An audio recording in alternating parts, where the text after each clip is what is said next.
Bonjour tout le monde, bienvenue dans l'émission Mining Leader, le podcast vidéo qui donne la parole aux femmes et aux hommes qui bâtissent, transforment et dirigent l'industrie minière au Canada, au Québec et au-delà. Et aujourd'hui, j'ai l'immense plaisir d'accueillir Patrick Houle au studio pour cet épisode qui principalement va se focaliser sur la géologie et les communautés. Donc, comment est-ce que la géologie, elle est pratiquée dans les communautés et quel est l'impact du géologue régional dans le développement des régions. Bonjour Patrick. Bonjour Youssouf. Bienvenue. Merci. Je suis content de t'avoir aujourd'hui. Plaisir pour moi. Plaisir pour moi. Je suis content d'avoir accepté ton invitation. Merci, ça va être un bon moment qu'on va passer ensemble. Patrick, je pourrais te demander de te présenter un petit peu à ceux qui nous regardent ou qui nous écoutent. Cool. Mon parcours, disons, qui est un peu atypique pour un géologue de carrière. J'ai commencé, évidemment, après mon baccalauréat, gradué en 83 à Chicoutimi, en génie géologique, à l'UQAC. Et suite à ça, j'ai eu la chance de travailler sur le territoire Baie James, qu'on appelle aujourd'hui le territoire Iwichiti-Baie James. Oui. Dans le secteur de Évillon, Lac Short, le secteur de West Wanipi. J'ai travaillé aussi dans le secteur de Joutel et Matagami, avant, en 87, de m'établir de façon permanente à Chibougamau, où là, j'ai changé de l'exploration à l'exploitation. Wow. J'ai accepté le poste de géologue de mine à la mine Portage, dans le camp minier traditionnel de Chibougamau, près de la ville. J'ai travaillé également à la mine Copper Ran. Et quand West Miner, en 1988, je crois, une compagnie australienne a acheté la compagnie Norgate, qui détenait quelques propriétés minières dans le camp minier de Chibougamau. On m'a demandé de compiler tout le camp minier traditionnel. Donc, j'ai lu des milliers de trous de forage. Wow. J'ai compilé... si tu veux, l'ensemble des 16 opérations minières qu'il y a eu dans le camp. Impressionnant. Pour savoir les trous de forage qui avaient été faits en surface et sous terre, les valeurs de cuivre, or, argent obtenues, etc. Et de là, en 1995, j'ai eu l'opportunité de relever de nouveaux défis, on peut dire comme ça. J'ai accepté le poste d'agent de développement économique régional pour la Société de développement de la Baie James, qui est une société paragouvernementale, enchâssée dans la Convention de la Baie James et du Nord québécois. Donc là, évidemment, on m'a rapidement confié le volet mine, où je devais trouver des nouveaux partenaires pour les claims que la SDBJ venait de recevoir, d'acquérir. Et puis, en 2000, il s'est ouvert le poste de géologue résident pour le ministère, le géologue résident du district minier de Chibougamau. J'ai fait le concours, j'ai eu le travail, donc j'ai eu le poste. J'ai commencé évidemment à travailler à ce poste-là jusqu'en 2005-2006. Puis en 2005-2006, suite à la régionalisation des directions du ministère des Ressources naturelles, mon poste a changé pour celui de géologue régional nord du Québec. Donc, je faisais le même travail, mais avec un territoire immensément plus grand que ce que j'avais avant. Et j'ai fait ça jusqu'à ma retraite, jusqu'en 2022. Entre-temps, en 2012-13, j'ai pris une année sabbatique pour aller occuper le poste de directeur des relations avec le milieu pour Stornoway Diamonds, le projet diamantifère au nord qui était à 400 km au nord de Chibougamau. Donc, je travaillais avec les communautés pour, évidemment, favoriser l'acceptabilité sociale. Pour la mine Renard, c'est ça? Pour la mine Renard, oui.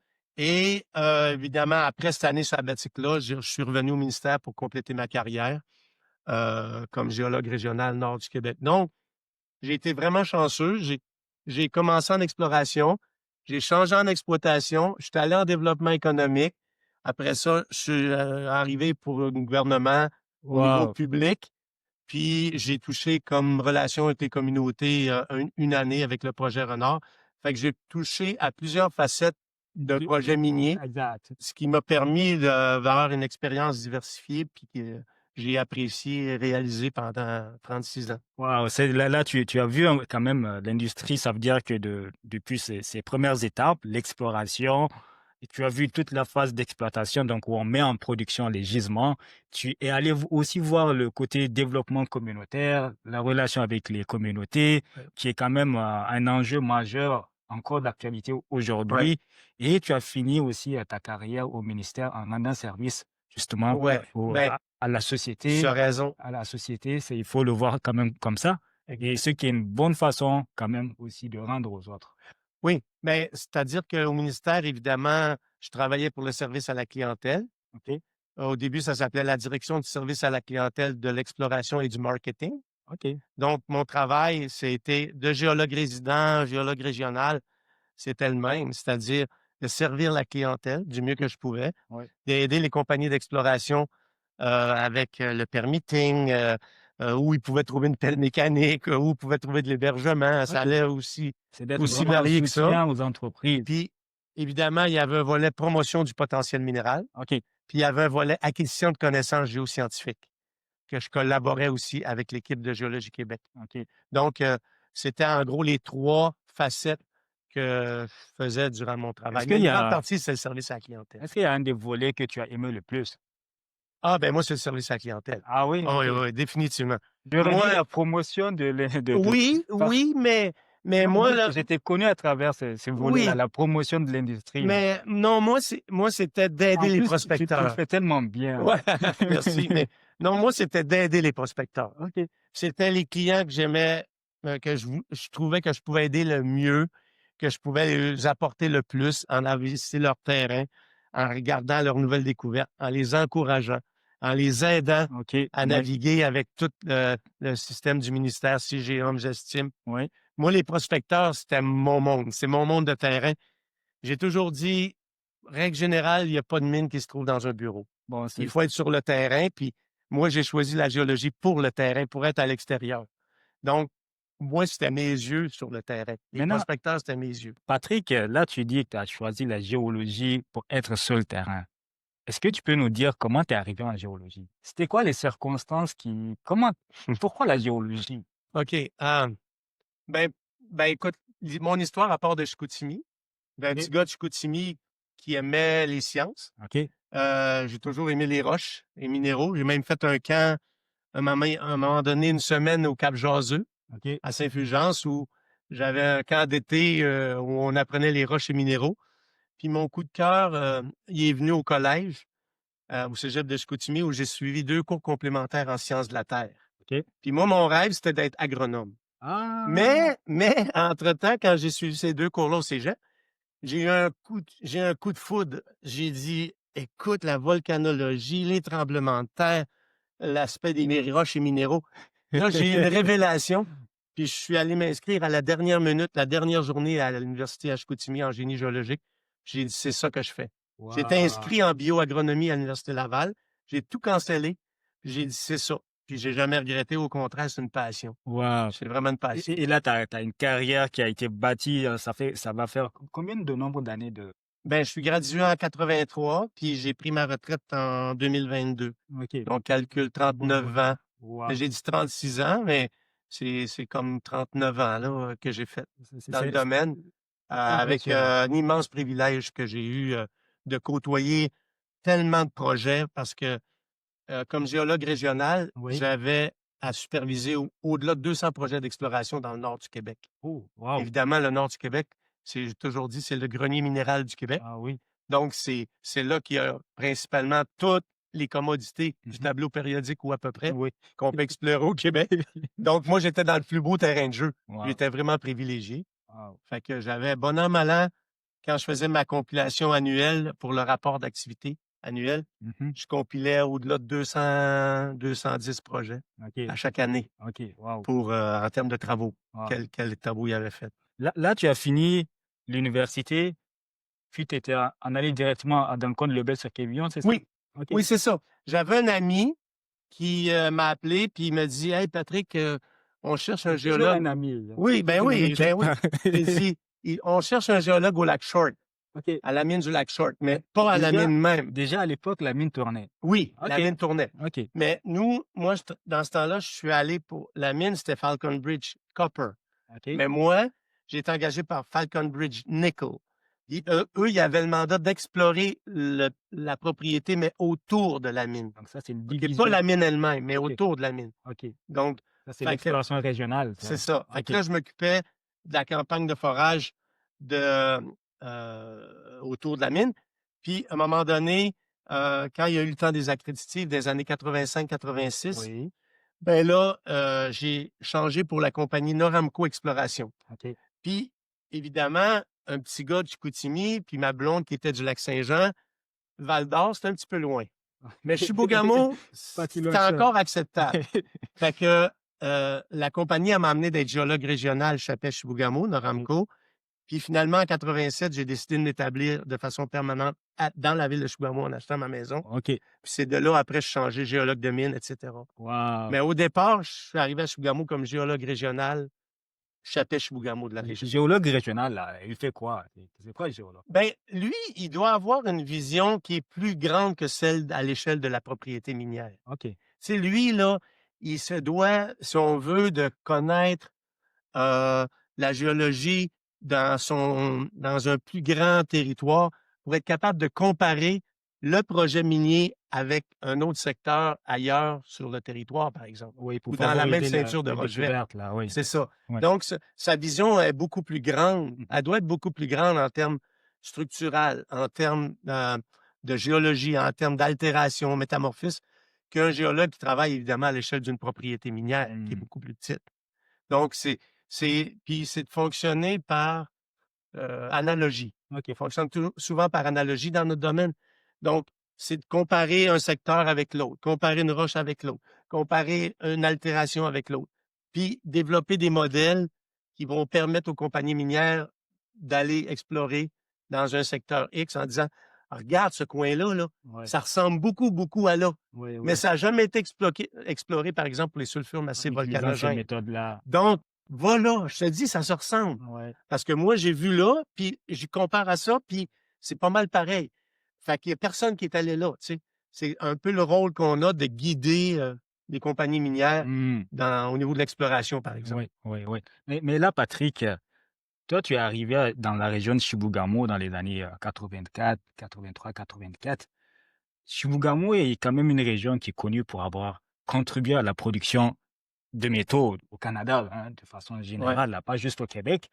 Et j'ai lu qu'à l'époque, Chibougamau, dans les années 50, c'était parti de la baie aux alentours de Cedar Bay, où est-ce que ça se trouve aujourd'hui. Donc, la ville aujourd'hui où est-ce qu'elle est, là, elle n'était pas prévue pour être là où est-ce qu'elle est. Non. Et c'est le boom minier qui a amené à repenser totalement l'emplacement de la C'est ville ça. et avoir une planification stratégique pour le développement de toute la région. Exact.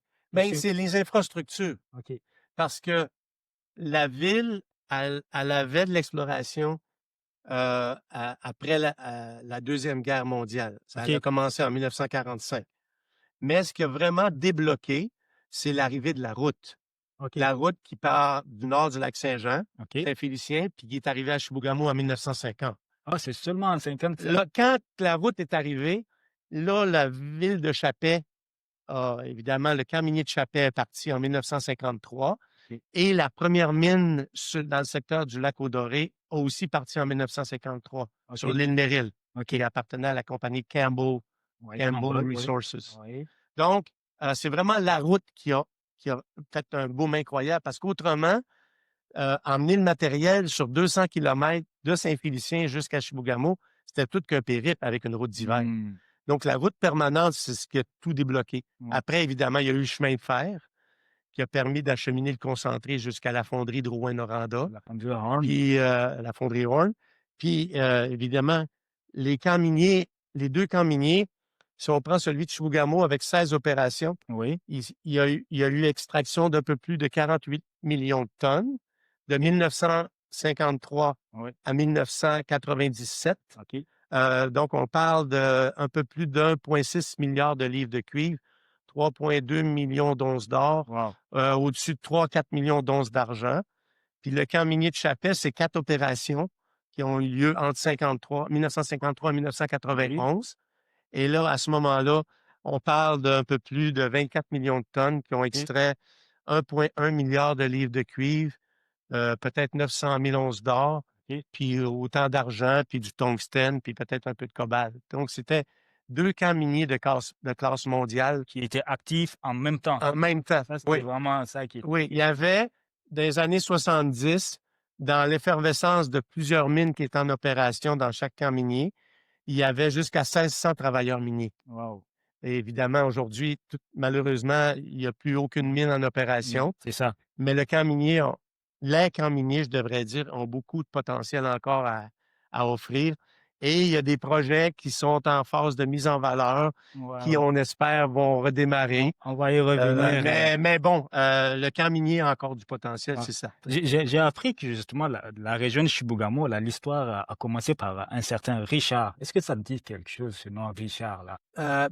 Écoute, les premiers écrits datent de 1896. Richardson. Oui, c'est ça. Richardson, qui travaillait, eux, pour la Commission géologique du Canada. Et le boom, c'est en 1903, le premier boom, où il y a eu la première découverte de cuivre or sur l'île Portage. Ah, OK. La fameuse veine Mackenzie qu'on appelait. Oui, qui a été trouvée la même année que la bière Molson. OK. A commencé. puis le monsieur Mackenzie en question, Peter Mackenzie, avec ses 2 fils, il s'appelait Herbert. Puis, écoute, l'autre nom m'échappe. Il y a même une rue à Chibougamau qui s'appelle la rue Mackenzie. Oui, un canton qui s'appelle Mackenzie. Il y a une veine qui s'appelle Mackenzie. C'est ça. Donc, lui, il a trouvé la première fois, il a trouvé un immense bloc erratique près du lac Chibougamau qui contenait de quartz avec de l'or. Il a descendu ça à Québec. Il a montré ça dans le temps, en 1904, à M. Joseph Obalski, qui était l'inspecteur des mines du Québec. Donc, celui dont la mine Obalski porte le nom. Exact. Puis lui, Joseph Obalski, qui était, je crois, un Belge, lui a décidé de monter à Chibougamau, de Québec à Chibougamau. Dans ce temps-là, j'ai lu que ça prenait comme 33 jours en canot. À partir de Saint-Félicien. Il y avait au-dessus de 50 portages à faire. Et lui... On ne peut pas se rendre à Chibougamau de Québec par aucun autre moyen qu'un canot. Non, mais dans ces années-là, non. J'ai même entendu que les gens partaient avec des chevaux. Est-ce que c'est... Oui, ça, c'est en 1936. La route d'hiver, c'était avec des chevaux pour amener le matériel. Mais en 1903-4, ça se faisait que par les voies navigables. 33 jours. C'est-à-dire, ça prenait 33 jours, une cinquantaine de portages pour arriver jusqu'au lac Chibougamau. Puis le lac Chibougamau, quand il est arrivé là, ils ont trouvé la veine qui était dans la montagne à côté du gros bloc erratique qui s'appelait la montagne Paint Hill. Puis cette veine-là, ils l'ont baptisée évidemment la veine Mackenzie. Et c'était la première compagnie qui a été formée à Chibougamau en 1907. Ça s'appelait la Chibougamau Gold and Asbestos Mining Company. Parce qu'il y avait, M. Obalski, il avait emmené des échantillons d'amiante de ce secteur-là, de l'île d'Amiante, puis il avait amené aussi des échantillons de fer, aujourd'hui qu'on sait qu'ils contiennent du titane et du vanadium, du Mont-Sorcier. Donc, il a tout descendu ça à Québec, puis c'est ça qui a incité M. Obalski en 1904 à monter. On rappelle qu'à l'époque, l'asbestos ou l'amiante était très prisé, très utilisé à l'époque. C'est plus le cas aujourd'hui. Non. Non. Il y a eu deux projets d'amiante à Chibougamau, un qu'on appelle l'île d'Amiante et l'autre le lac Roberge, où on a fait 2 rampes. Mais malheureusement, ça, je te parle du milieu des années 70 à peu près. Mais malheureusement, les projets n'ont pas eu lieu parce que la fibre était trop courte. Il n'y a pas assez de bonne qualité. Et en même temps, Thetford Mines, Black Lake, Asbestos étaient en pleine effervescence. Fait que les projets c'est l'un des enjeux aussi de notre industrie. C'est qu'un métal ou un minéral peut facilement devenir obsolète avec le temps. C'est-à-dire qu'aujourd'hui, ça a une grande utilité. Demain, elle peut être complètement dépassée par un autre métal ou minéral qui fait mieux le même travail. Ça fait en sorte qu'il va falloir vivre avec, au-delà du fait que quand même, c'est des métaux qui ont des prix, dont les prix sont écoute, ça évolue tellement vite. On a juste à penser aux batteries. Ouais. Tu sais, là, on avait des batteries au plomb anciennement. Ouais. Puis là, on a changé pour des nickel-cadmium. Puis après, là, on a changé pour lithium. Puis Ouais. là, c'est fer phosphate. Puis, Exact. ou ça peut être d'autres choses. Ça évolue tellement vite Ouais. que dans certains domaines, qu'à un moment donné, on n'a pas le choix. Là. Tantôt, on cherche du cuivre, mais tantôt, on va chercher des terres rares. En fin de compte, on cherche un métal ou une substance parce que l'industrie en a besoin pour fabriquer quelque chose. Autrement, on le laisserait là. Ouais, Je dis toujours, ça pourrit pas de la roche. c'est l'industrie qui drive là. C'est ça. Et là, le géologue là, ou les professionnels de l'industrie, comment ils se retrouvent dans ça, les autres là? Ben, Dans un milieu où ça change tellement, comment ils se retrouvent? ben, Comment ils vivent avec ça? ils n'ont pas le choix ils ont pas le choix de s'adapter. Tu sais, je veux dire, souvent, évidemment, je dis toujours, ils suivent la saveur du mois, Oui. ce qui est en demande. Oui. Tu sais, on le sait, là, il y a eu une effervescence au cours des dernières années, puis ça s'est essoufflé un petit peu, mais il y a encore des projets de lithium importants à Iwichitibe James. Mhm. Puis le lithium, ben, c'est en demande pour les fameuses batteries, les Absolument. voitures électriques. Oui. Mais il en demeure pas moins que tantôt, le lithium, peut-être il va avoir un substitut, puis là, on va chercher d'autres choses. Ouais. Mais c'est comme ça. On n'a pas le choix de s'adapter. Les compagnies, ben, ils achètent des projets dans lesquels ils peuvent découvrir du lithium. Mhm. Puis si à un moment donné, le lithium, ben, il vient qu'à peut être économique, ben, il va essayer d'acquérir des propriétés dans d'autres métaux. Là. Ça peut être le cobalt, ça peut être, je sais pas, le molybdène ou les terres rares. Ouais. Tu sais, ils s'adaptent au marché parce que ça prend un client qui t'achète ta substance. C'est ça le problème. Tu as bien beau produire le plus beau métal sur la planète, s'il n'y a personne qui Faut qu'il y ait un t'achète acheteur. ton produit, Ouais.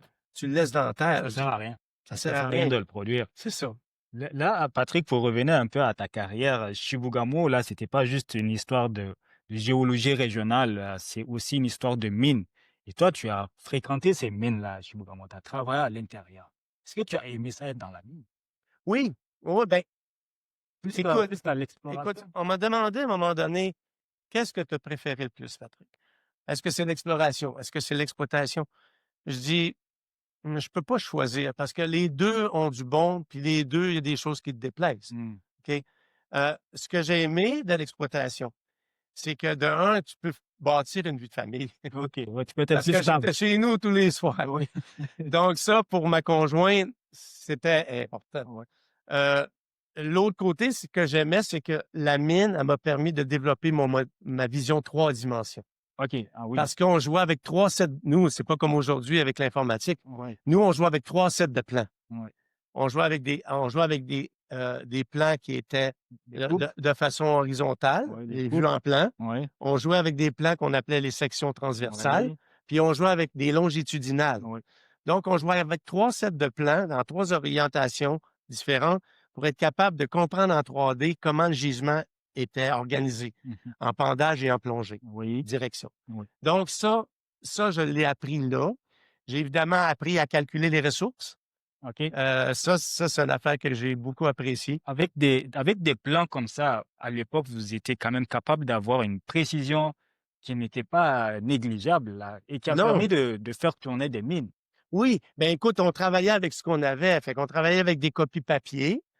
On transposait sur les copies papier les intersections de forage d'un niveau à l'autre. Ouais. On essayait de comprendre, visualiser d'un étage à l'autre, d'un niveau à l'autre, comment ça fonctionnait. Mhm. Évidemment, on se basait sur les trous de forage qu'on avait faits à partir de la surface puis sous terre Oui. pour voir le développement en avant, comment ça allait. Hop, on allait intersecter un trou de forage qu'on avait eu. Mhm. Puis on fonctionnait au jour le jour pour l'avancement, le développement.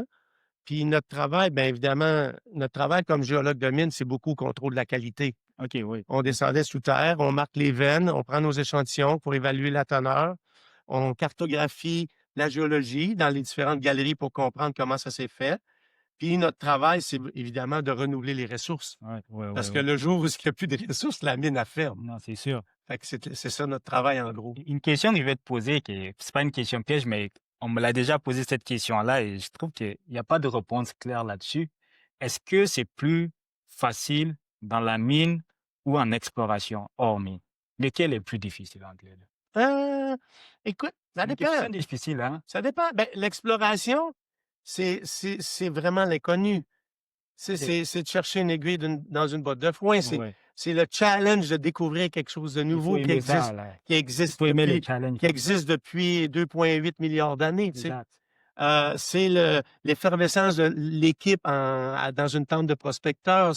C'est voyager en hélicoptère pour aller sur le terrain. C'est dégager, enlever la mousse sur le Cap de Roche, qui est le premier qui l'a vu depuis 2,8 milliards d'années. C'est dealer avec les mouches. Les barrages de castors. Dealer avec les mouches, avec le pas de sac sur le dos, avec le poids des roches que tu ramasses. Mais par contre, la mine, c'est toujours égal. Il n'y a pas de mouche, il n'y a pas de vent. Tu sais, puis le matin, tu sais où est-ce que tu vas, puis ton travail, ben, il est plus routinier. Parce que quand tu sors de sous terre, sur l'heure du midi, tu as un rapport à décrire pour guider le chiffre qui est de nuit. Puis tu t'occupes des foreuses qui sont sous terre. Fait que tu sais, là, c'est un flot continuel. Tu es en production. Là. Il faut que tu produises. Tu produises. En exploration, tu es plus un rêveur. Fait que, tu sais, c'est deux domaines qui sont complètement différents, là, même si on a à travailler avec la roche. Et là, tu as la liberté d'imagination aussi en exploration. Exact. Mais qui est beaucoup plus restreinte, peut-être dans une mine où les choses sont assez cadrées. Oui. Ben, tu n'as pas le choix. Là. Tu prends la cage à telle heure pour descendre sous terre, ou tu descends dans la fosse à ciel ouvert à telle heure. Tu as toujours la même routine. Tu visites les chantiers, tu prends tes échantillons. C'est plus routinier, je dirais. Il faut que tu combattes un peu plus la routine quand tu es géologue de mine. Par contre, en exploration, ben, c'est l'inconnu. C'est l'inconnu, puis t'es parti un mois et demi, des fois, 2 mois. Fait que des fois, la vie familiale, c'est pas toujours évident, mais les deux ont des bons côtés puis des mauvais côtés, si je peux dire. Mais les deux trouvent leur compte dans chaque géologue. Il y a des géologues qui ont fait leur carrière en exploration, puis ils ont adoré ça.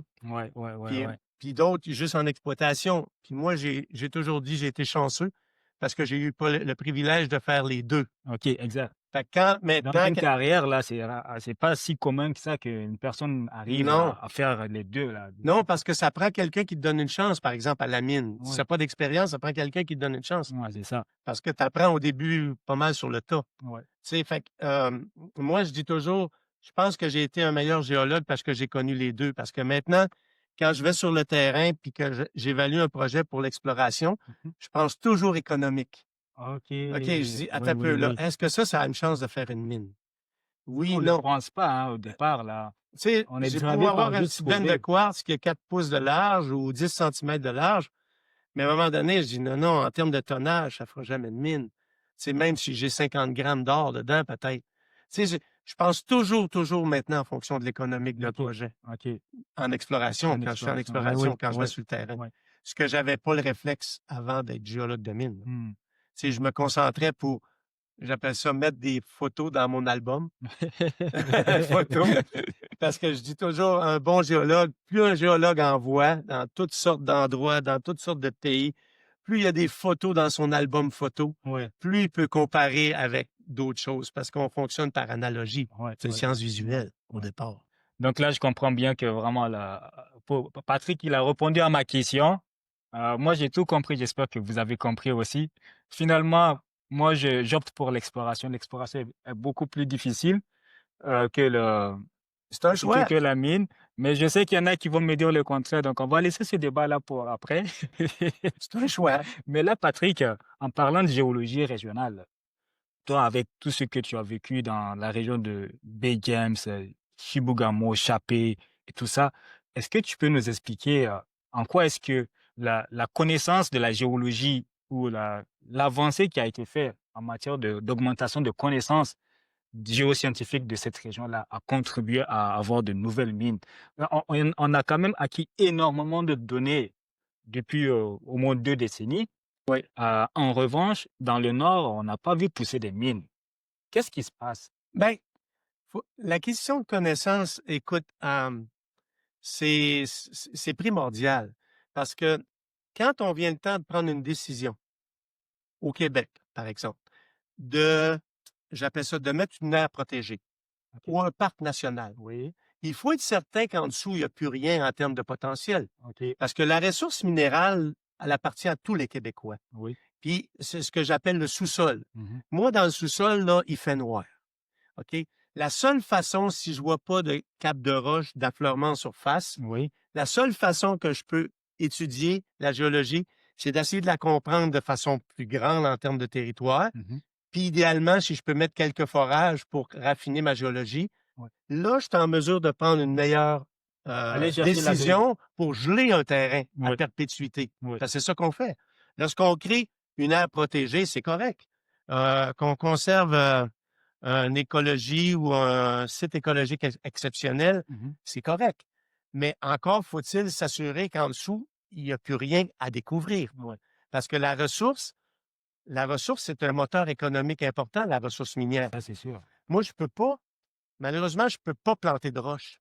Je sais Non. que je joue avec une Quand, ressource qui est non quand elle a été renouvelable. plantée, ça fait des milliards C'est d'années, là, fini. donc c'est Quand terminé. elle est exploitée, c'est Ouais. fini. Ouais. Mais par contre, il faut regarder toute la richesse que ça crée en termes d'emplois directs, indirects. Ouais. Pour chaque mine, il y a un emploi direct, il y a un emploi indirect. Ouais. C'est des moteurs économiques importants dans une région. Puis ça en prend de ces moteurs économiques-là pour, évidemment, amener de l'argent dans les coffres du gouvernement, Oui. puis être capable de, justement, construire les écoles, puis rénover les hôpitaux, Oui. Des puis services rénover les sociaux. écoles. Ouais. Donc, c'est une richesse qu'on a, puis on est chanceux. On est dans le bouclier canadien, Mhm. dans la province supérieure. Donc, on est privilégié au Québec d'avoir l'assiette minérale la plus complète qu'il n'y a pas quasiment en Amérique du Nord. Mhm. Fait que je me dis, pourquoi pas en profiter pour exploiter de façon environnementalement correcte, Mhm. avec l'acceptabilité sociale des communautés concernées par le projet, de faire un projet gagnant-gagnant, Mhm. puis qu'on puisse, évidemment, créer de la richesse pour l'ensemble des Québécois. Parce que Oui. c'est ça, Oui. la ressource, elle appartient à tous les Québécois. Oui.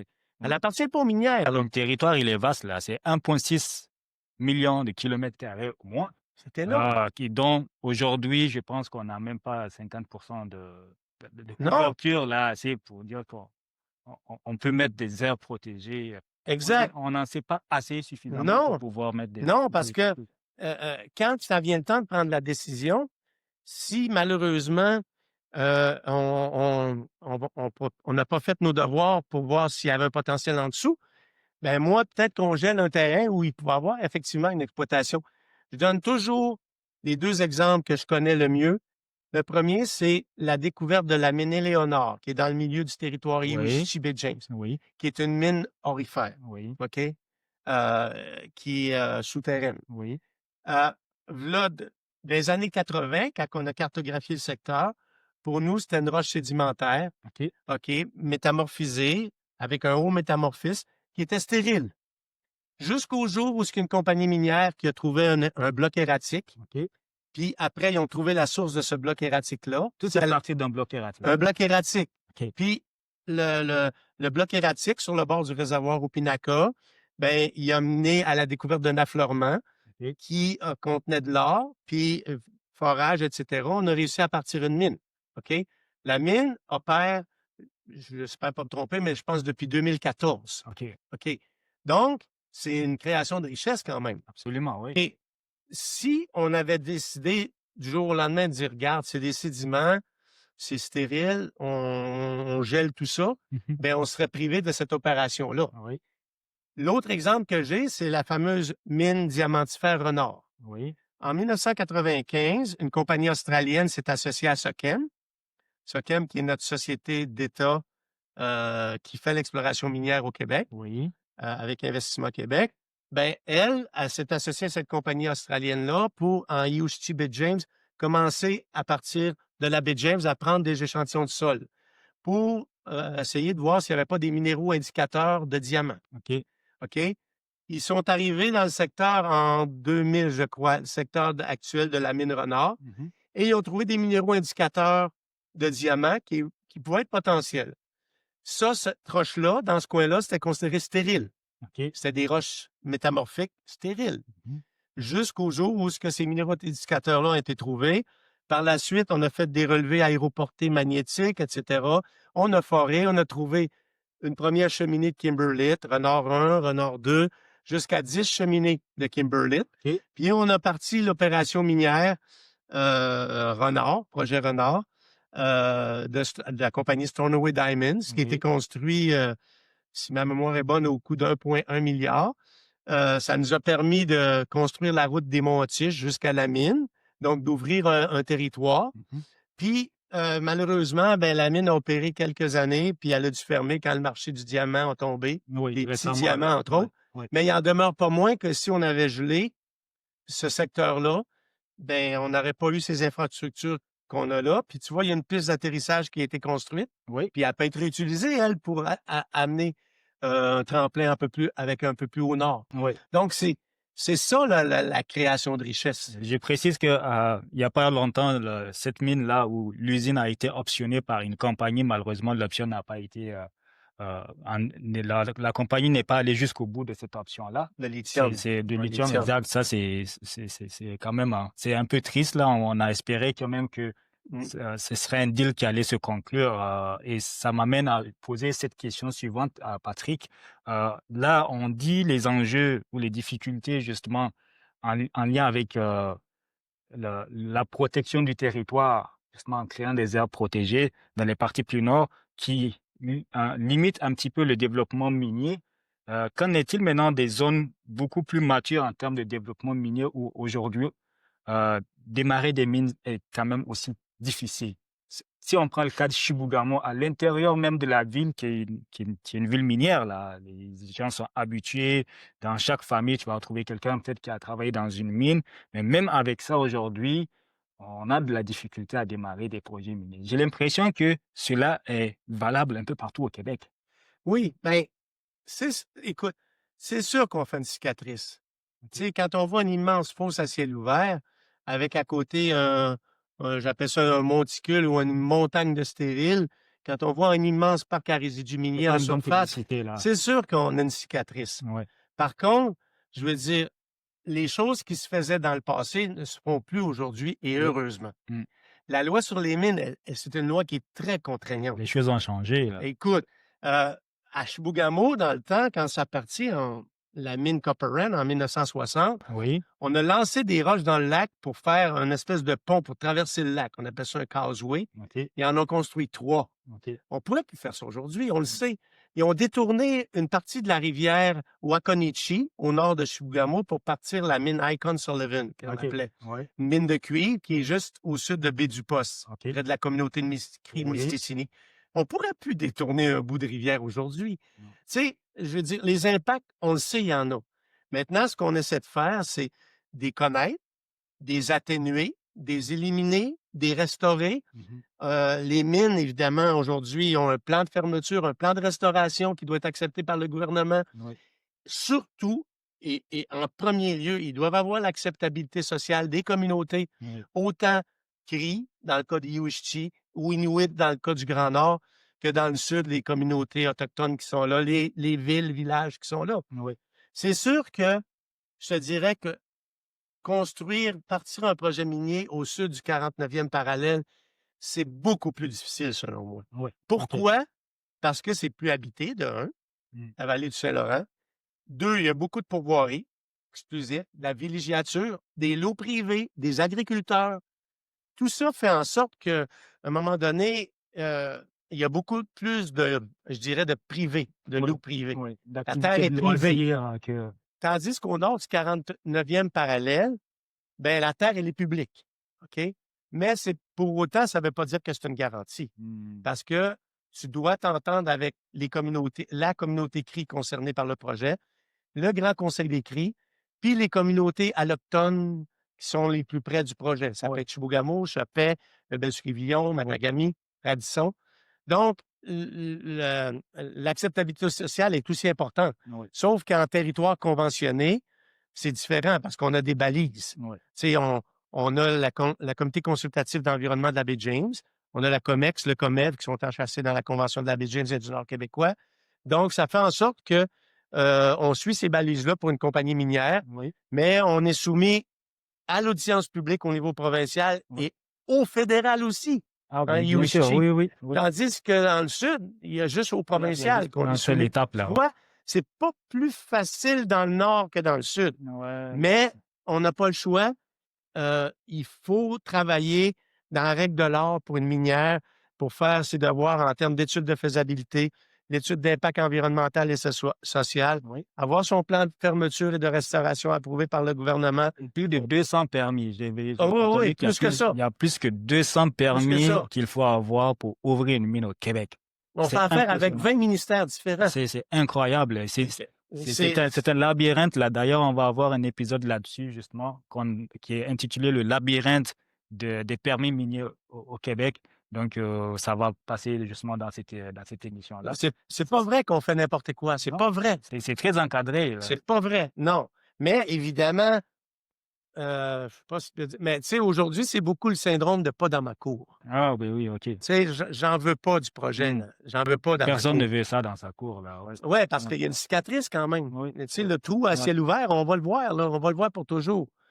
Mais, tu sais, je veux dire, il y en a qui disent oui, mais toute l'économique que ça crée, tu sais, en termes d'emploi, en termes de retombées économiques, d'achat local, tu sais, il y a cet aspect-là aussi. Oui. Fait que là, il faut qu'il y ait une balance. Tu sais, il faut qu'il y ait une balance. Mais l'acceptabilité sociale, c'est numéro 1 aujourd'hui. C'est sûr. Et là, justement, parlant d'acceptabilité sociale, Patrick, dans ta carrière, là, tu as travaillé justement pour la relance ou le démarrage, on va dire, de la mine Stornoway. En tout cas, tu as contribué à ta manière. C'était quoi ton mandat exactement? Ben, le mandat d'un directeur des relations avec la communauté ou les communautés, c'est vraiment de maximiser les retombées économiques dans les communautés concernées. En termes de contrats, en termes d'emploi, en termes de suivi environnemental. Ça, c'est, ben, de toute façon, les CRI, depuis la première entente qu'ils ont signée avec la compagnie Inmet Mining, le projet Troilus, ils ont des ententes maintenant de répercussions et avantages de signer avec tous les projets miniers qui démarrent. C'est une condition essentielle. Peu importe peu importe la substance, il faut passer par là. Et dans la loi sur les mines, il y a également un règlement qui dit que la minière, elle doit aussi produire une étude de marché pour voir si le produit ne peut pas se traiter au Québec puis se faire deuxième, troisième transformation et plus au Québec. C'est seulement lorsqu'on ne peut pas qu'on va envisager de l'envoyer ailleurs. Exactement. Donc, ça, c'est dans la loi sur les mines. Fait que la minière, elle, ce qu'elle fait, c'est qu'elle suit ces ententes-là, qu'elle a signées avec les communautés concernées, autant allochtones qu'autochtones. Puis, après ça, mon travail, c'était aussi de maximiser les retombées économiques de façon locale. De s'assurer que dans les communautés, par exemple, un contrat, je dis ça, d'essence, ben, il n'y a pas une entreprise dans la communauté qui peut desservir le projet. Évidemment, à coût compétitif. Je veux dire.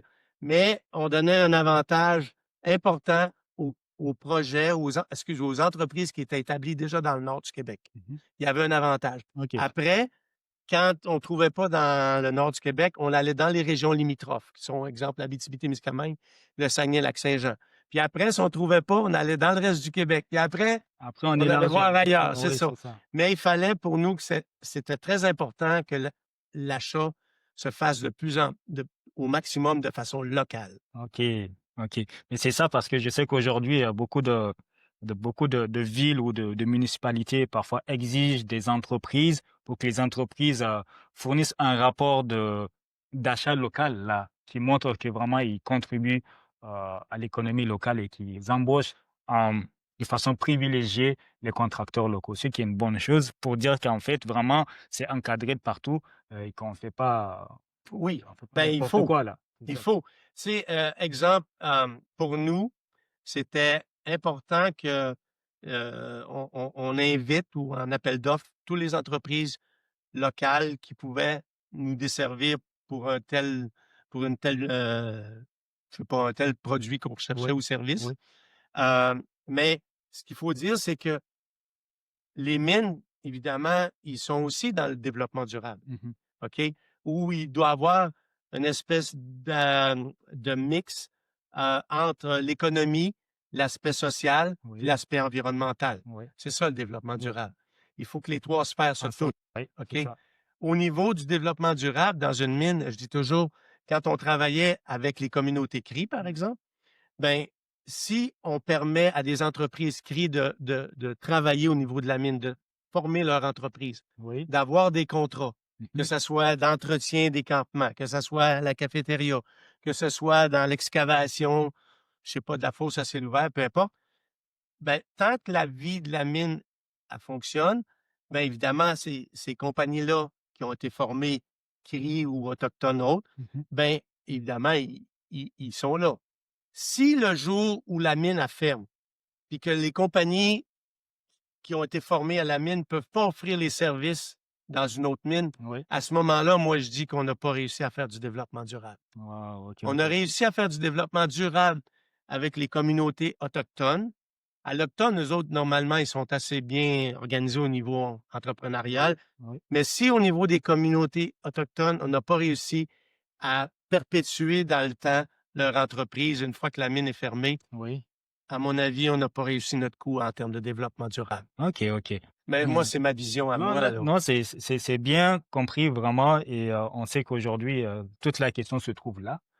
Le développement durable, l'acceptabilité sociale des projets.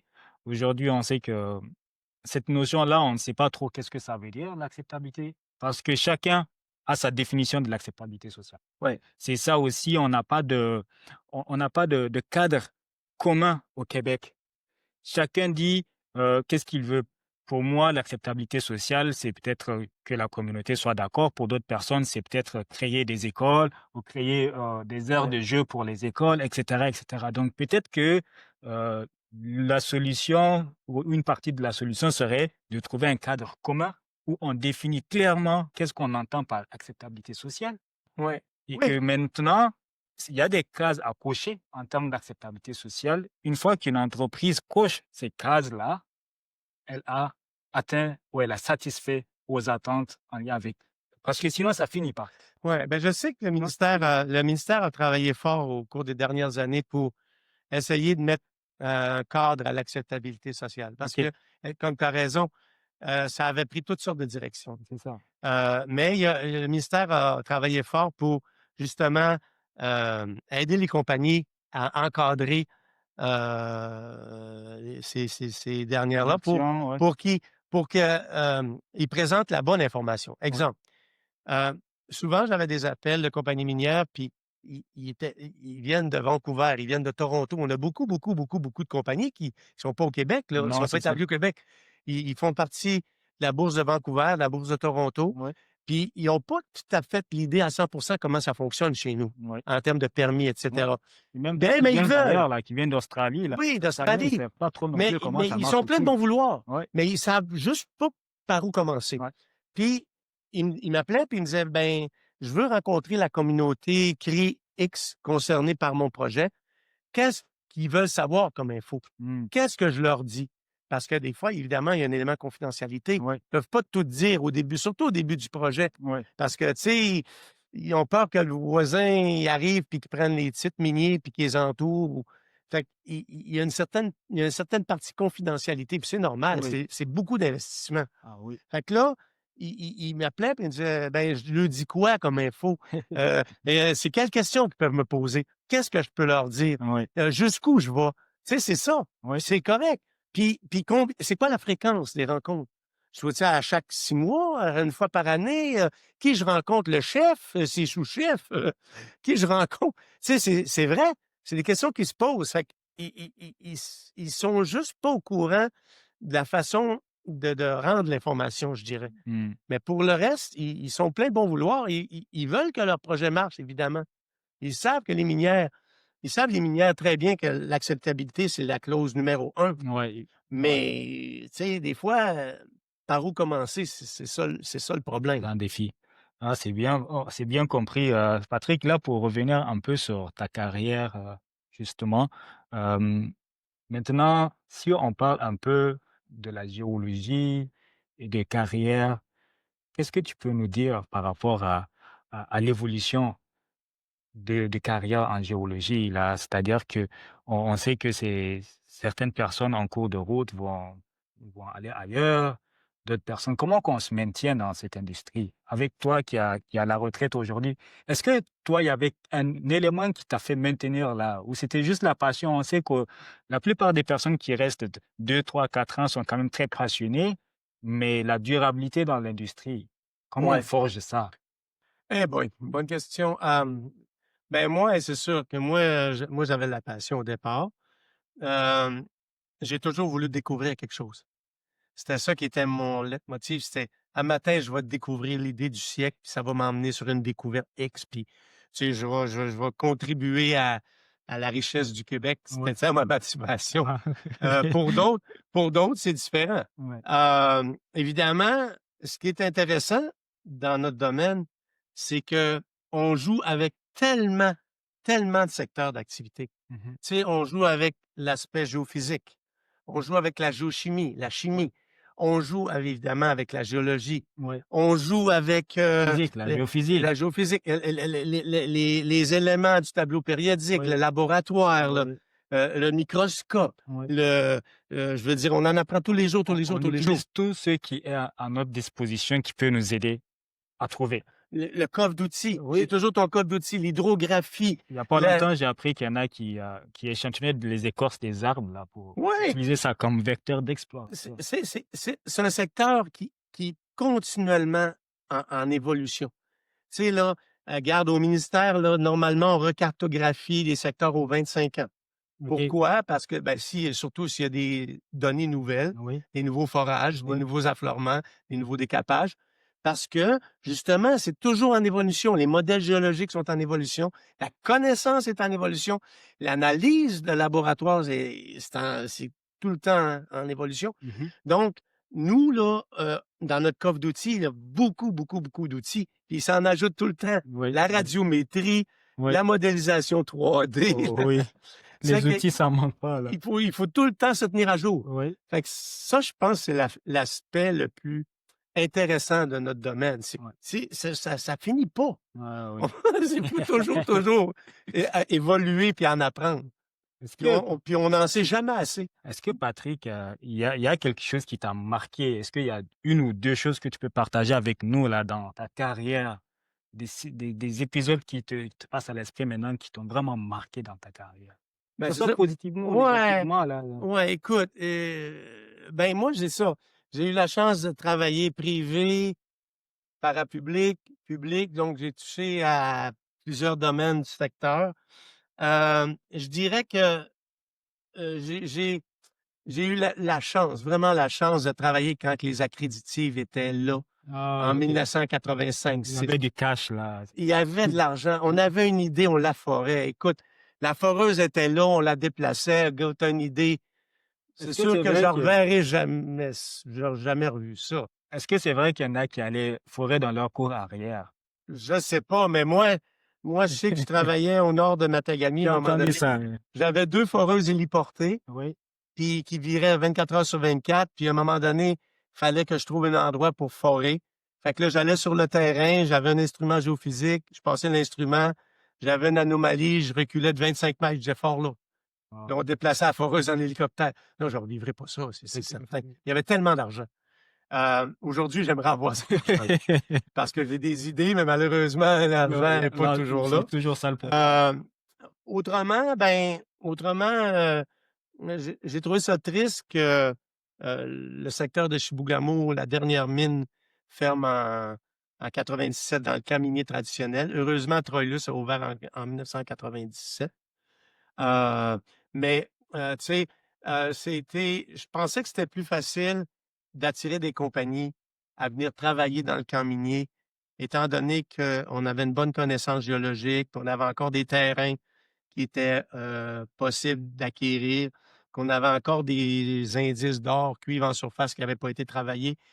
Puis je me suis aperçu que c'était beaucoup plus difficile que je pensais à attirer des compagnies à venir travailler dans le camp minier traditionnel. Oui, parce que tu as fait beaucoup d'initiatives là, dans ce sens-là, des colloques que tu as voulu organiser. Il y a énormément de choses. J'étais tombé sur des documents de toi sur Internet où tu organisais des affaires. Dans certains magazines, tu parlais de la région, mais c'était Ouais. pas facile. Non, des congrès, 2 congrès régionaux, une journée sur les projets d'or. J'ai été impliqué dans l'Institut canadien des mines 20 quelques années plus. À Chapelle-Chibougamau, organiser des soirées-conférences pour informer la population. Oui. Puis durant la semaine minière aussi, rencontrer les élèves, tout ça, de 4e, 5e année. Mais c'est ça. La raison, je ne l'ai pas toute. Mais c'est sûr que le camp minier de Chibougamau est en déclin. Donc, pour les compagnies, les bons terrains y étaient pris. Le territoire y était gelé. Oui. Les ressources étaient épuisées. Le syndicat, c'était compliqué, selon, mais c'était pas vrai. Fait que là, c'était une côte qui était, je dirais, difficile à remonter. Mais par contre, aujourd'hui, je suis content. Il y a eu des nouvelles compagnies. Oui, ça renaît. Il y a une Il y a une renaissance. nouvelle compagnie. Il y a I Am Gold qui est arrivé, la compagnie I Am Gold qui a acquis le projet Monster Lake Aurifère. Puis là, Nelligan, aujourd'hui, qui a amené vraiment un boom dans un secteur au sud de Chapais. Oui. Puis encore peut-être le potentiel de repartir l'opération minière qui reste autour du lac Eau-Dorée. Oui. Donc, puis la mine Troilus qui a une possibilité d'ouvrir dans les prochaines années, Oui. de réouvrir si on veut. Donc, il y a encore du potentiel. Puis il y a les projets de lithium aussi qui sont au nord, qui peuvent transiger par Chibougamau pour le transport du concentré. Donc, moi, je pense qu'il y a encore de la place. Puis il y a évidemment tout l'accès vers les Hautes-Tiches, les Monts-Tiches. Mais c'est ça, c'est long. C'est long. C'est un projet, c'est 14 ans, 15 ans, 16 ans aujourd'hui. Ça, on parle à partir d'une découverte sur le terrain. À partir de la découverte, là. Puis la découverte, il peut se passer 10, 15, 20 ans. Là. Et cumulativement, là, un projet minier, là, de sa phase naissante à la mise en opération, il peut s'écouler 30 ans. Là. Une génération. Il faut y croire. Une génération. Il faut y croire. Puis c'est plate, mais dans la population. D'investissement aussi. C'est des millions et des millions qui sont investis. C'est un petit peu dommage parce que, tu sais, les minières, ils sont vus beaucoup comme les pilleurs de la ressource. Ils sont vus comme ça dans la population, tu sais. Puis c'est pas vrai. Non. Ils créent des emplois qui sont hautement rémunérés. Et ils prennent des risques. Ils prennent des risques. Il y en a beaucoup qui viennent, ils mettent des millions, ils retournent sans rien. Centaines de Pourtant, millions. Pendant cette période, ils ont créé de l'emploi. Exact. Centaines. Ils retournent, il n'y a plus rien dans leur poche. Ils prennent tout le risque. Ils mettent des centaines de millions. 100, 125 millions avant de décider d'aller en études économiques préliminaires. Puis c'est tous eux qui prennent le risque. Il faut y croire. L'affaire, c'est que là, on voit évidemment le trou, on voit le parc à résidus, mais on pense jamais aux emplois en arrière, direct et indirect. C'est un moteur hallucinant. Puis, tu sais, c'est vrai qu'au niveau environnemental, il y a une cicatrice, mais on restaure aujourd'hui, puis il y a des endroits, là, une fois que c'est restauré, là, tu n'auras jamais idée qu'il y a eu une mine là. Tu sais, puis là, à ce moment-là, la terre, elle est retournée au gouvernement, puis le gouvernement, ben, il peut en faire ce qu'il veut avec. Il peut mettre, je sais pas, moi, une pourvoirie, n'importe quoi. Fait que, tu sais, c'est rénové. Et c'est ça. La restauration, là, on nous montre jamais aux nouvelles. Jamais on nous montre aux nouvelles un projet qui a été restauré dans la règle de l'art. Ouais, quand il y a des bonnes nouvelles, on le montre. Avant, après. Moi, j'ai jamais vu ça, moi, aux nouvelles, moi. Mais on montre tout le temps une catastrophe qu'il y a eu. Une dame qui a lâché dans un autre pays, dans lequel c'est une compagnie canadienne qui est impliquée dans le projet. Bon, puis qu'il y a eu du mercure ou du cyanure qui a coulé. Mais on ne montre pas au Québec les bons coups qu'on a fait restaurer. Puis, pourtant, il y en a. Il y en a même des des chaires de recherche qui sont développées là. Plusieurs. La technologie est là aussi pour aider. Le savoir-faire est là. Il y a des docteurs qui sont formés spécialement dans ce domaine-là, dans le secteur de l'Abitibi. On ne montre que l'aspect négatif. Mais l'aspect positif, c'est drôle. Ça attire pas personne, ça. Tu sais, parce qu'on est quand même une ressource, on a une ressource naturelle qui est importante au Québec, là. On a 18 000 emplois et plus qui sont créés. Il y a des grandes firmes à Montréal qui fonctionnent avec, tu sais, de comptables, d'ingénierie, d'avocats qui sont reliés à l'industrie minière dans le centre-ville de Montréal. Mais ça, personne n'est au courant d'eux. Tu sais, les régions ressources, là, écoute, que ce soit le secteur de Sept-Îles, Port-Cartier, Fermont, Chibougamau, Chapais, Matagami, il y a de nombreuses villes qui vivent de cette industrie-là. Mais non, tu sais, c'est souvent négatif. Puis malheureusement, ben, ça nous fait du tort parce que quand on vient pour implanter un projet nouveau, c'est plate, là, mais on a une côte importante à remonter pour l'acceptabilité à cause de ça, là, à cause de Malheureusement, ce qui est ancré dans l'imaginaire des gens. Là. ça reste de l'imaginaire et il faudrait penser à changer cette perception de l'industrie minière, justement. L'une des raisons pour laquelle nous on fait cette émission-là, c'est aussi de pouvoir nous adresser à toutes les personnes qui ne la connaissent pas très bien, cette industrie, à travers les différents invités qu'on accueille. On va aller dans les coulisses, voir comment ça marche, et justement pour avoir des témoignages de ce genre-là, pour que les gens comprennent que les temps ont changé, l'industrie n'est plus ce qu'elle a été par le passé et qu'aujourd'hui, nous sommes dans la modernisation de nos façons de faire. On parle d'industrie 4.0, on parle d'intelligence artificielle et tout cela. Toi, Patrick, est-ce que ça t'inspire, tous ces nouveaux outils qui viennent un peu dans... comme ça, là? J'aurais aimé connaître j'aurais aimé connaître ces aspects-là un peu plus. Moi, je dis toujours, j'étais avec mes crayons de couleur. Tu sais. Mais aujourd'hui, les jeunes, je trouve ça fantastique. Je me rappelle des sections que tu as faites dans les années 87, qui étaient aussi en couleur, là.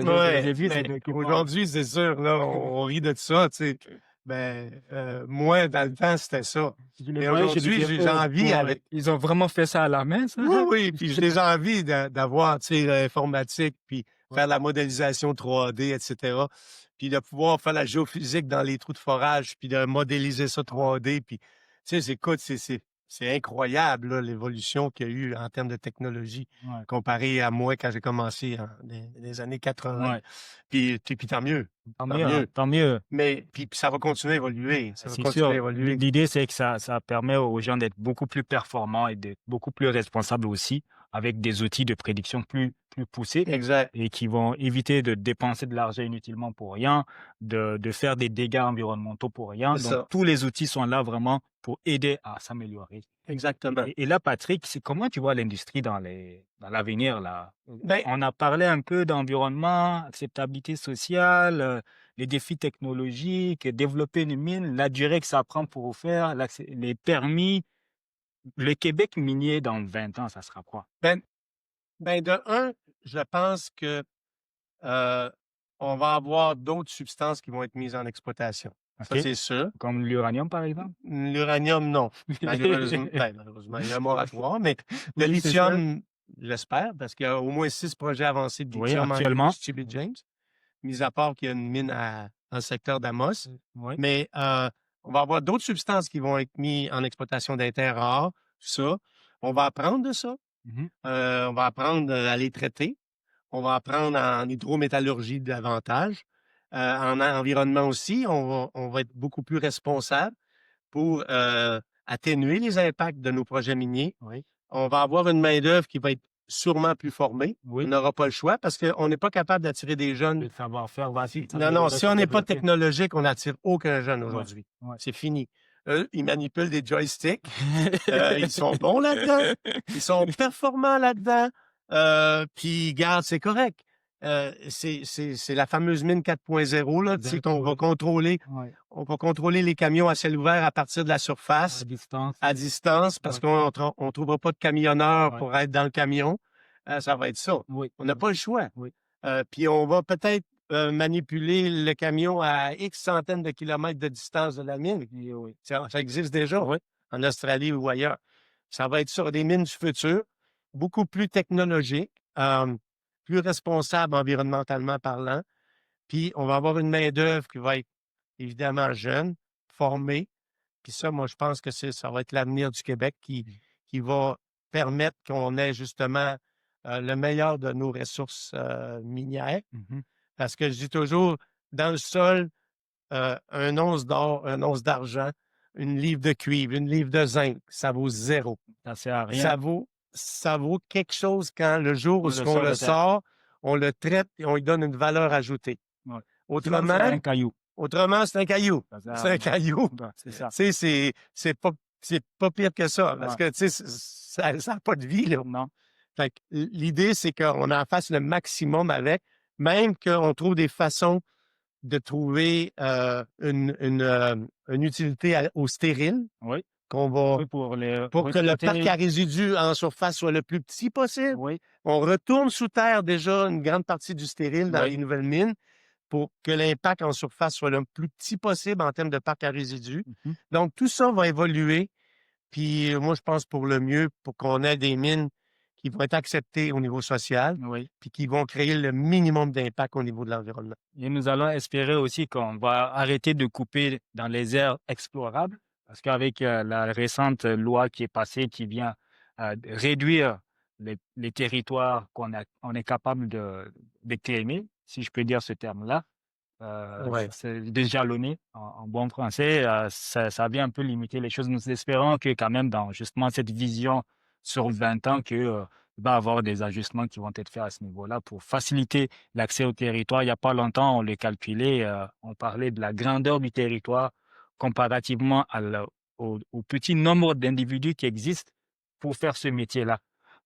Pour pouvoir découvrir des mines, c'est hallucinant de savoir que on est là le territoire reste encore énorme.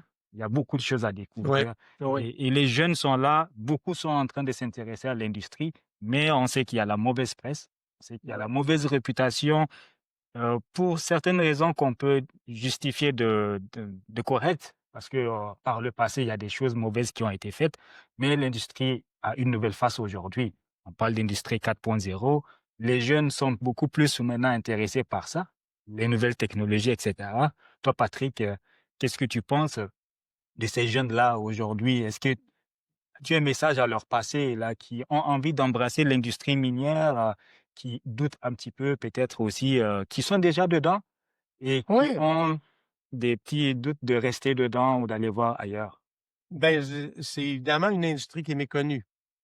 Je pense, pour la majorité Mhm. des gens. Oui, L'important, j'ai toujours dit, ben, c'est d'avoir du plaisir à faire ce que tu fais. oui, ça tu l'as Que tu toujours dit. sois électricien, que tu sois plombier, que tu sois mineur, que tu sois technicien en instrumentation, en arpentage, peu importe. Si tu as du plaisir à te lever chaque matin, bon, ben, si c'est l'industrie mieux. minière qui te le procure, tant mieux. Oui, OK? Moi, pour moi, il y a deux choses qui sont primordiales au Québec. La première, c'est qu'avant de mettre des aires protégées, avant de mettre des parcs nationaux, j'ai rien contre ça. Il faut s'assurer qu'en dessous, il n'y a rien Mhm. pour qu'on gèle un territoire qu'on soit certain, idéalement, qui est stérile. Mhm. OK? J'ai rien contre mettre une aire protégée, au contraire. Mais il faut pas le faire n'importe où. Puis il faut pas non plus comment le faire en vitesse pour dire on gèle là, puis parce que l'industrie forestière, c'est assez rare qu'elle s'oppose à une aire protégée. Ouais. La faune, les gens de la faune, ils ne s'opposent pas Mm. à une aire protégée. Ouais. Donc ça. Qui s'oppose à une aire protégée, c'est nous autres, les Ouais. gros méchants au niveau minier. Oui. OK? C'est toujours nous autres qui en dernier, dit bon, ben, OK, on va geler ce territoire-là. On vous le concède. OK? Pourtant, si on ne sort pas ça de terre, comment qu'on va vivre? Ben, On n'est plus capable de vivre. ben moi, Tout est sorti de terre. si on me dit, pour avoir siégé sur ces comités-là, si on me dit, ben, Patrick, il n'y a jamais eu de claims qui se sont mis dans ce secteur-là. OK? Il n'y a jamais eu d'indices qui se sont trouvés dans ce secteur-là. OK? Donc, on gèle. Bon, mais je dis non, parce que j'ai pas la connaissance géoscientifique. Pour dire J'ai de dit, la geler. dernière carte géologique, elle date de 1960. Ouais. Moi, ça me prend une connaissance plus pointue pour que je sois capable de prendre une bonne décision puis de dire, OK, je vous l'accorde, mettez une aire protégée là Oui. pour à vie, à Ouais. perpétuité, parce que on ne retournera pas en arrière. Là. Non, c'est ça aussi. Fait Quand que c'est ça, fait, c'est une fait. chose. Ouais. Deux, il faut alléger tout le permitting. Oh mon C'est Dieu. hallucinant. C'est hallucinant, la bureaucratie. Comme les projets en UHT Bedjem passent non seulement au provincial, mais passent aussi au fédéral. Ouais. C'est double d'audience Oui. publique. C'est 2 fois de charge de travail, 2 fois plus de temps. Tout Écoute, est doublé. les minières engagent des personnes à temps plein pendant 1 an et demi, 2 ans, juste pour ces consultations publiques-là, Oui. pour l'étude d'impact environnemental et social. Ça n'a aucun sens. Il faut que le projet il passe à Environnement Canada, Ressources naturelles Canada, Pêche et Océan Canada, au niveau provincial dans une vingtaine de ministères. La bureaucratie, ça n'a aucun sens. Ah. Ça étouffe la minière. Il y a un coût à ça. Oui. Puis dans le temps, là, ça rallonge la durée de vie par rapport au démarrage du Des projet. mines, là, oui. Puis ça, là, à ça rajoute toute la négociation d'entente avec les communautés concernées, acceptabilité autochtones sociale. et non autochtones. Oui. C'est correct. Oui. Mais ça, c'est la minière, ça rallonge tout le temps, au bout de la ligne. C'est les années qu'elle doit supporter pour réussir à mettre son projet en opération. Parce que tant qu'elle est en exploration, il n'y a aucun revenu qui rentre. Non, ça, il faut C'est que vraiment des le préciser. dépenses. Il faut que les gens le comprennent. C'est ça, c'est que des dépenses. Les gens ne comprennent pas du tout ça encore. Quand Non. on parle d'industrie minière, on parle de compagnies d'exploration, on ne sait pas que c'est ceux qui prennent le plus grand risque financier en injectant des centaines de millions sans pour autant avoir les garanties qu'en arrière-plan, ils vont avoir quelque chose. Exact. Ça, les gens ne comprennent pas ça. Pendant le temps que la compagnie embauche des gens, fait des travaux, il n'y a pas un seul rond qui va dans ses poches. Parce qu'elle ne vend rien. Tout l'argent ne fait que dépenser. Si ça dure 10 ans, 15 ans, 20 ans, c'est juste de la dépense. Et si par malheur, ils n'ont rien trouvé ou que les gens sont contre le projet, ben, tout cet argent-là qui est dépensé, c'est dépensé pour eux. Ou qu'on met un moratoire sur le radio. Ou qu'on met un moratoire, c'est exact. Et donc, il faut que les gens comprennent quand même que ces compagnies-là, ils vivent avec ces risques-là. Malgré tout ça, ils continuent quand même à venir. Le Québec était, ça, entre parenthèses, là, était 5e classé mondial. Aujourd'hui, il est tombé à 22e en termes d'attractivité pour les investisseurs miniers. Ce n'est pas une bonne publicité. Non, mais probablement que c'est... Je dis ça, mais probablement qu'une grande partie, c'est dû à la lourdeur de toute cette bureaucratie. permitting. Ouais. Parce que la minière, tu as raison, elle recouvre ses billes le jour où l'usine de traitement commence à broyer la roche, puis sortir le cuivre, sortir l'or, l'argent. Là, avant son concentré de cuivre, avant son lingot d'or, avant son concentré de zinc. Là, elle récupère les billes. Mais avant ça, c'est que du haut risque. Il y a aucune, elle a aucune assurance qu'elle va réussir à mettre son projet en exploitation. C'est ça qu'il faut que les gens comprennent, que c'est à très haut risque. Puis pendant 14, 15 ans, 16 ans. Puis il n'y a rien qui dit qu'au bout de la ligne, il n'y aura pas le baisse du prix des métaux qui va faire qu'elle partira pas. Il n'y a personne où elle n'aura pas assez de contrats pour partir le projet. Il y a tout ça aussi, l'acceptabilité sociale, entre-temps, il va avoir changé, puis il va y avoir des gens qui vont s'opposer au projet. Ou au niveau environnemental, ça va être encore plus exigeant. Puis elle, normalement, ben, son plan de fermeture, son plan de restauration, ben, il va être plus exigeant, puis il va falloir qu'elle mette plus de sous en fiducie, je ne sais pas. Tu sais, il y a plein de variables qu'elle ne contrôle pas, qui peuvent changer durant la quinzaine d'années, qui fait qu'au bout de la ligne, peut-être que le projet ne partira pas. Fait qu'elle, là, pour elle, c'est un très, très, très, très haut risque. Puis ça, il faut que les gens le comprennent. C'est ça.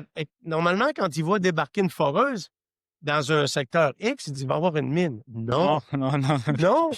Il se passe 12, 13, 14, 15 ans minimum. Après, pour avoir quelque chose. C'est ça qu'il faut, je pense, conscientiser les gens de dire, regarde, c'est long. C'est long, les étapes. Chacune des étapes doit être franchie avec succès. Puis, il n'y a rien qui peut arriver. Il peut arriver n'importe quoi pour faire débarrer une étape, passer d'une étape à l'autre en mise en valeur. Fait qu'il faut que les gens ils soient conscients de ça, que notre industrie, malheureusement, elle fonctionne comme ça. Elle fonctionne par étapes de développement. J'espère que les gens ils vont bien comprendre ça. Et avant de terminer, Patrick, là, tu as la retraite. Est-ce qu'un géologue, on peut dire qu'il part réellement à la retraite? Non, ben, dans mon cas, non. J'ai fait des petits contrats, mais c'est sûr que j'ai la passion. La passion, tu sais. Il y a beaucoup de géologues que je vois qui partent à la retraite, mais qui ne sont pas capables d'aller à la retraite. Non, parce qu'on a toujours la passion de découvrir. C'est ça. Ça s'en ira jamais. Tu sais, on a toujours l'espoir de trouver quelque chose qui va faire que on va amener une plus-value au Québec, puis une richesse au Québec. Puis ça, c'est en dedans. C'est intrinsèque. On peut pas. C'est en nous, on peut pas l'arracher, là. Non, on dit quoi? Tu peux sortir le géologue de la géologie, mais tu peux pas sortir la géologie du géologue. Exact, c'est ça. Alors, Patrick, je te laisserai le mot de la fin. Qu'est-ce que tu as envie de dire pour terminer cet épisode? Ben d'abord, j'ai adoré mon expérience avec toi. J'ai adoré livrer ce que je connais de l'industrie. J'espère seulement que j'ai donné un peu de passion à aux gens de connaître cette industrie-là un peu plus, sans pour autant qu'ils vont travailler, mais au moins connaître notre industrie un peu plus. Puis après ça, ben s'il y a des jeunes qui veulent aller dans cette industrie-là, il y a de la place. Il y a de la place. Justement, mon neveu, un de mes neveux a commencé dernièrement à travailler à la Mine Odyssée et comme électricien. Il vient d'être gradué comme en DEP électrique. Puis il a toujours voulu ça, travailler dans des horaires qui sont atypiques, 14-14, on dit 14-14. Qui est jeune, il 14 fly-in. ça. Puis tu vois, ça me donne de l'espoir. Ça me dit, regarde, il y a de la place pour les jeunes dans cette industrie-là. Puis dans tous les domaines, que ce soit l'informatique, la plomberie, l'électricité, la mécanique, l'arpentage, technicien minier. On manque de techniciens miniers. On manque de gens au niveau du laboratoire. Tu sais, là, c'est tous les aspects. D'une mine, il y a 70 corps d'emploi différents. 70 types de métiers différents. Différents. Vous ne pouvez pas manquer un, là, sauf si vraiment... Il y a de la place. Moi, je dis qu'il y a de la place, puis c'est plus ce que c'était.